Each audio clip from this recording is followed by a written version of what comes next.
कि ये हुआ, लेकिन मेरा ये मानना है, मीडिया के लोग भी यहां हैं, 2009 में हमारे कॉलेज का अंतिम समय था, देहरादून में एक रणवीर इनकाउंटर हुआ था। उस इनकाउंटर में एक नौजवान जो अपने गांव से चलकर देहरादून गया था, वहां के एक दरोगा जी से किसी बात पे उसकी बहस हो गई। उन दरोगा जी का नाम जीडी भट्ट था। दरोगा जी को यह बात बर्दाश्त नहीं हुई कि एक नौजवान ने उनसे किस तरह से सवाल किया, तो उन्होंने उसको पकड़ा, अपने साथियों को लिया और जंगल में ले जाकर उसके सीने में खूब सारी गोलियां दाग दी। कि मैं नहीं कह रहा हूं, ये उस घटना की सीबीआई जांच हुई है, 17 पुलिसकर्मियों पे कार्रवाई हुई, आजीवन सजा हुई है। यहां जितने लोग खड़े हैं अपने फोन का इंटरनेट खोल के गूगल पे चेक कर लो, रणवीर इनकाउंटर, जितने मीडिया के लोग खड़े हैं, जितने पढ़े लिखे जिम्मेदार लोग खड़े हैं, कोई पता कर लो, आपको पता लग जाएगा कि रणवीर के परिवार के साथ क्या हुआ। लेकिन उस समय विपक्ष जिंदा था, उस समय विपक्ष बोलता था, उस समय की सरकारें भी सुनती थी। लेकिन आज गूंगी बहरी सरकारें बैठी हुई है और विपक्ष मुंह पे ताला लगा के बैठा। 21 एमएलए मिलकर एक एफआईआर नहीं करवा पाए। ये दिया है उत्तराखंड को आप लोगों ने।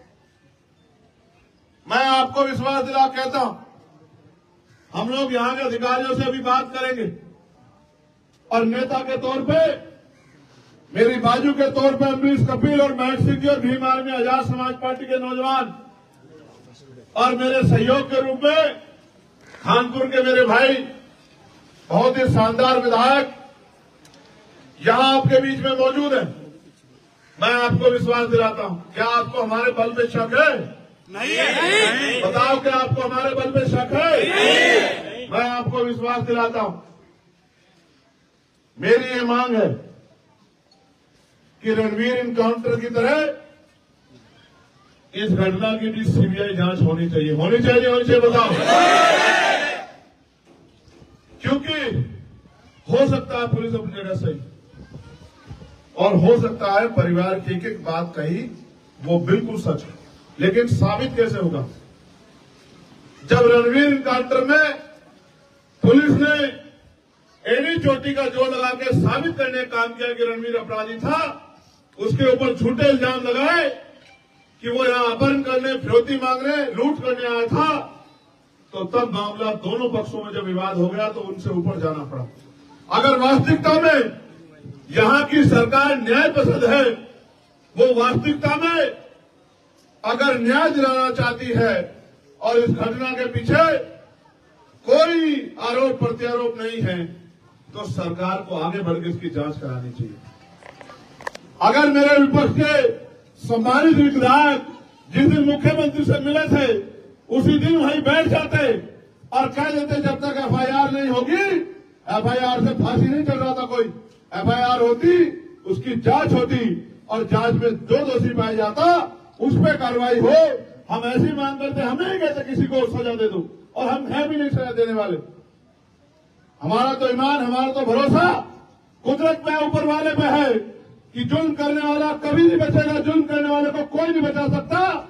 जो सत्ता में बैठे लोग हैं, जिनको लगता है कि वो मालिक है, जिस पुलिस को, जिनकी पीठ थपथपाई जा रही है, ये कहा जा रहा है कि वो पुलिस बहुत अच्छी पुलिस है, सब जानते हैं पुलिस किसकी होती है, पुलिस सरकार की होती है। आज जो सरकार है पुलिस उसकी है, कल अगर हम लोग सरकार में होंगे तो पुलिस हमारी होगी। मगर हम न्याय पसंद लोग हैं, हम किसी के बच्चे को मारने की जाए जो है पुलिस को न आज देते न तब देंगे, क्योंकि हम ये चाहते हैं हर आदमी की जिंदगी महत्वपूर्ण, हर आदमी की जिंदगी जो है उसकी रखवाली होनी चाहिए। लेकिन यहाँ की सरकार एमडो में काम करती है। वसीम एक इतना सुंदर नौजवान, मुझे ये भी बताया गया कि कुछ पुलिस वालों से उसका विवाद हुआ, जो जिम की दुकान, जिम चलाता था अपनी, जो एसी ठीक करने का काम करता था, अपने पिता की आंखों का तारा था, उसकी मां बार बार बेहोश हो जाती, मैं बात कर रहा था। अगर मेरे हाथ में बहुत ताकत होती उमेश भाई, तो विश्वास करो आज मैं पूरे जिले को सस्पेंड करके और इन सबको बता देता कि किस तरह से जो है काम। ये ताकत मिलेगी भाई आपको, ये ताकत मैं सच बता रहा हूँ, पूरे जिले को सस्पेंड कर देता। ये ताकत मिलेगी भाई को या नहीं मिलेगी? मिलेगी। बात है, उठा के बताओ कितने लोग साथ में हैं संघर्ष में? मुझे आपका सहयोग आशीर्वाद चाहिए। ताकत तो उसने जिसने पैदा किया ऊपर वाले ने बहुत देर की। जब तक जिएंगे इज्जत के साथ जिएंगे, संघर्ष करेंगे। लेकिन मैं आपसे कह रहा हूं, सच में अगर आप ताकत में होती क्या तो मैं उस कुर्सी को लात मार देता या फिर आज इस पूरे जिले को बता देता कि किसी गरीब के बच्चे को किस तरह जो है मारा जाता। जिंदगी में पूरे भारत के इतिहास में याद रखा जाता कि दोबारा किसी के गरीब के साथ ऐसा मत करना। लेकिन मैं आज भी आपसे कहना चाहता हूं, मैंने विधायक जी से भी कहा, वो तो खुद से संघर्ष के लिए तैयार है कि जिस समय विधानसभा का सत्र चलेगा वो जोर शोर से इस मामले को उठाएं। और मैं वचन देकर कहता हूं आपको कि पार्लियामेंट में सरकार ये ना समझे कि वही मालिक है, पुलिस ये ना समझे कि वही सब कुछ है, एडमिनिस्ट्रेशन ये ना समझे कि अगर वो ताकत में है, कुर्सी बैठे हैं तो उनका कोई कुछ बिगाड़ नहीं सकता। इस देश में न्यायपालिका है, इस देश में हम जैसे लोग हैं, हम जैसे लड़ाका लड़ने वाले संघर्षशील लोग हैं। मैं वचन दे कहता हूं कि पार्लियामेंट में इस मामले को जोर शोर से उठाऊंगा और जहां तक जाना पड़ेगा वसीम भाई को न्याय दिलाने के लिए और मैं ये भी कहना चाहता हूं, जो अधिकारी कमरे का कुंडा बंद करके बैठे हैं, फोन बंद करके बैठे हैं, उनको भी कहना चाहता है, LIU इंटेलिजेंस के लोग होंगे, हमारे पुलिस के सहयोगी साथी जो है सुरक्षा देख रहे हैं वो भी है, कि मैं अध्यक्ष जी से कहूंगा कि हरियाणा चुनाव की वोट 4 तारीख को 3 तारीख को पड़ रही है। आप 4 तारीख का आंदोलन रख लो, मुझे कोई काम नहीं है। मैं वहां भी ताकत इसलिए बनाना चाहता हूं क्योंकि वहां भी हमारे लोगों पे जुल्म हो रहा है। 3 तारीख को वोट पड़ेंगे। अध्यक्ष जी आप 4 तारीख का कार्यक्रम रख लो और हम देश भर के लोग यहां जुटेंगे। जिला मुख्यालय पर आंदोलन होगा, अनिश्चितकालीन आंदोलन होगा, ऐसा आंदोलन होगा कि आंदोलन तो हरिद्वार में होगा और पता पूरी दुनिया के लोगों को लगेगा। मेरी बात को आप याद रखना, हरिद्वार हमारी शक्ति को जानता नहीं जानता है। हम संविधान को मानने वाले लोग हैं, हम नहीं कहते किसी निर्दोष पे कार्रवाई करो। मेरी पुलिस से मांग है कि सबसे पहले कई ऐसी घटनाएं हैं, उत्तर प्रदेश में कई ऐसी घटनाएं हुई हैं, उत्तराखंड में भी कई ऐसी घटनाएं हुई हैं, मध्य प्रदेश राजस्थान में भी जब पुलिस के लोगों द्वारा अपराध हुआ है। अपराधी को बचाने का मतलब है अपराध को संरक्षण देना। आज एक वसीम के साथ हुआ, अगर हम लोग चुप रहे कल किसी और वसीम के साथ होगा, कल किसी और महक सिंह के साथ होगा, कल किसी और अमरीश के साथ होगा, कल किसी और उमेश के साथ होगा। आपने नहीं देखा एक ब्राह्मण समाज के बच्चे को ही गोली मार दी गई, यही आरोप लगा के उसके पिता रोते हुए कह रहे थे कि मेरी आंखों के आंसू का हिसाब होगा, ऊपर वाला हिसाब करेगा।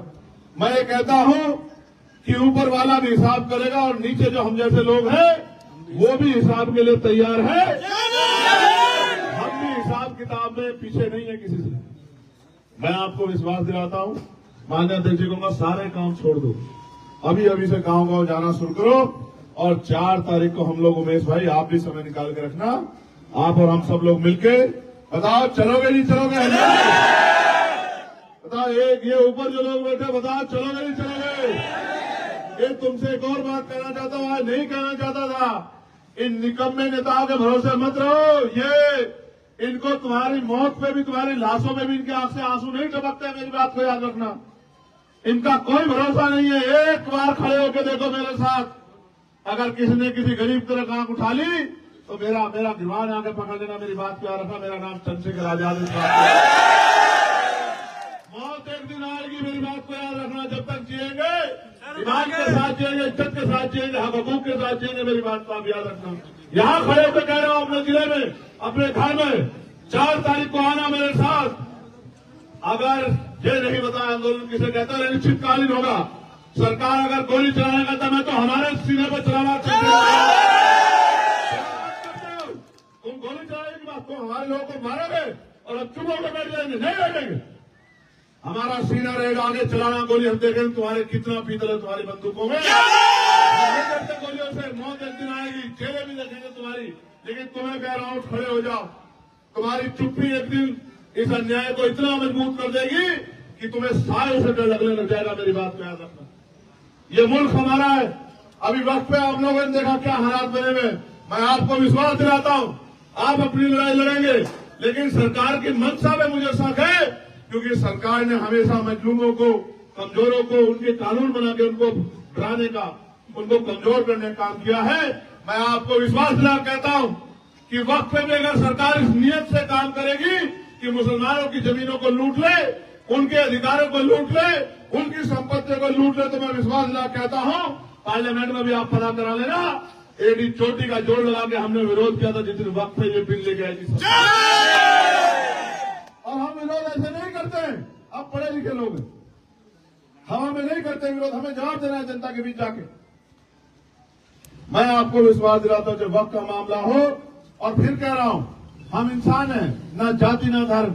अगर किसी के साथ भी अन्याय होगा तो हम लोग चुप नहीं रहेंगे, बिल्कुल नहीं चुप रहेंगे। मैं यहां पर साथियों से कहता हूं, बराबर के प्रदेश के लोगों से कहता हूं, यूपी वालों से, उत्तराखंड के लोगों से कहता हूं, और मैं अपील करूंगा कि 4 तारीख का जो आंदोलन होगा वो इतना ऐतिहासिक होगा कि आंदोलन तो हरिद्वार में होगा, लेकिन देहरादून में बैठे मुख्यमंत्री जी, हमारे अधिकारी, वो भी चैन से नहीं सोएंगे। इस बात का भी मैं आपको विश्वास, लेकिन याद रखना 4 का जुम्मा, 4 का जुम्मा वहीं पढ़ लेंगे ना, वहां सब लोग क्या हो गया? जी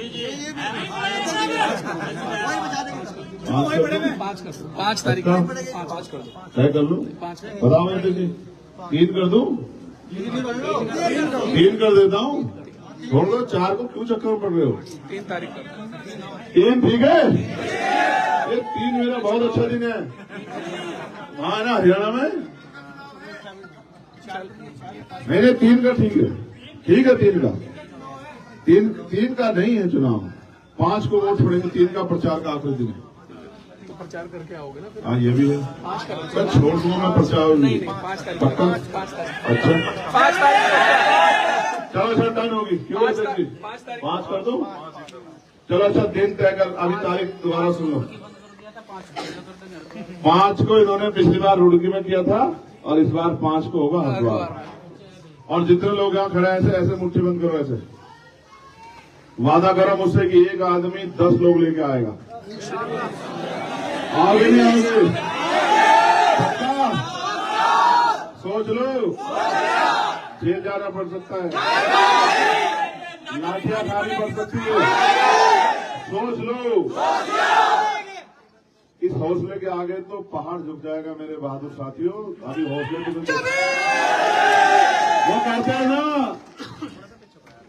कि संघर्षों के साय में घनघोर जवानी पलती है, और इतिहास उधर झुक जाता है जिस और जवानी चलती है। ये जवानी और बड़ों का अनुभव 5 तारीख को इनकलाब लिखा, नोट कर लो डायरियों में। क्या तारीख? दिन है शनिवार, और संडे की छुट्टी बनेगी भाई।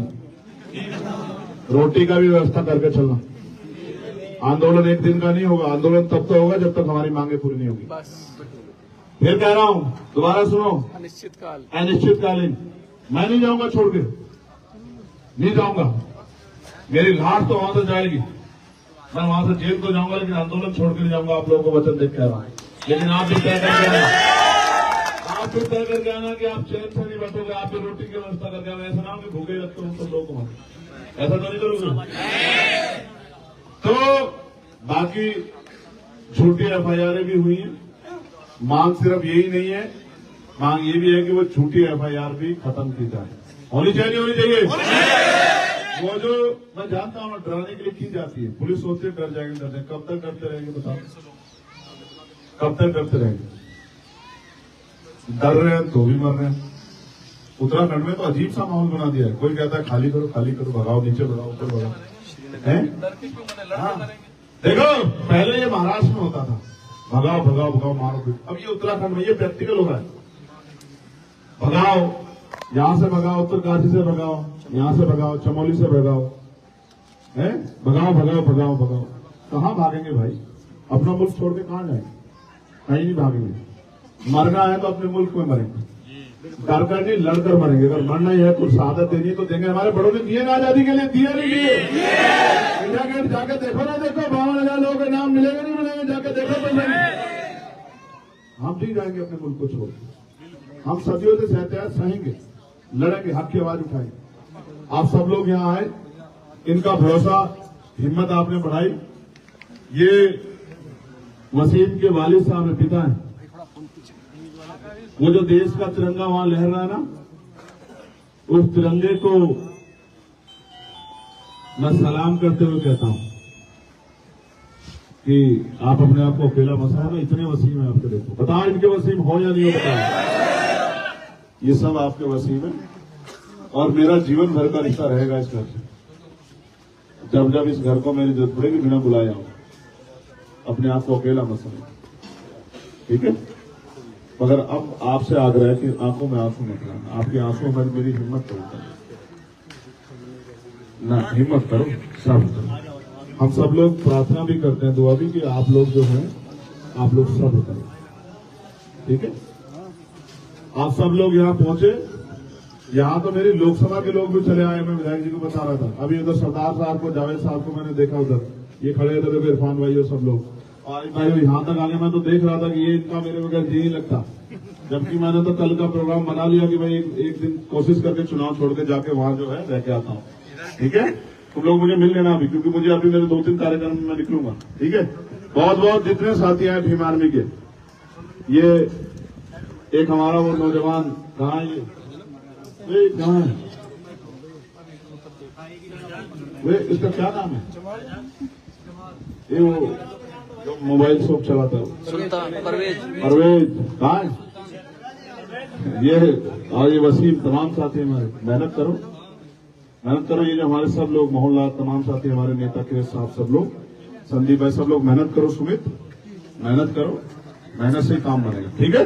अब थोड़ा पीछे जाके मीडिया के लोगों से बात करके अपनी बात उधर पहुंचे। जमाल जमाल करेंगे, जमाल और राजू साहब।